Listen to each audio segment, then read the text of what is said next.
Breaking news as Nike reportedly plans to replace its CEO John Donohue with the currently retired Elliott Hill. But what does this mean for shareholders, consumers, and us?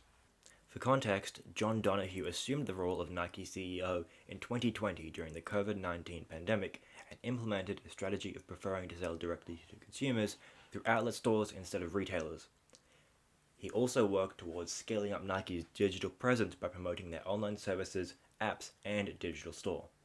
These strategies worked well during COVID, but times have changed since then, and Nike didn't, at least not under Donohue. To fix this, Nike is pulling Elliott Hill out of retirement.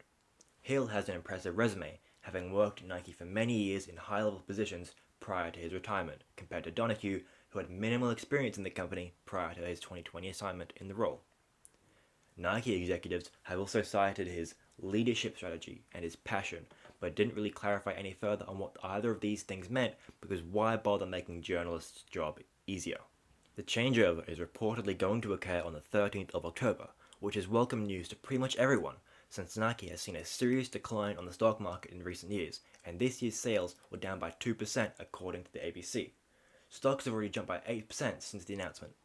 Donohue also cut connection with retailers, reducing its availability for consumers. I wonder if those two could possibly be connected. But there are downsides to this change, and by downsides I mean just one, and it's the fact that we've been producing a video on Nike's story for the past 4 days, where we used John Donohue as this big ominous cliffhanger ending, and now it's ruined.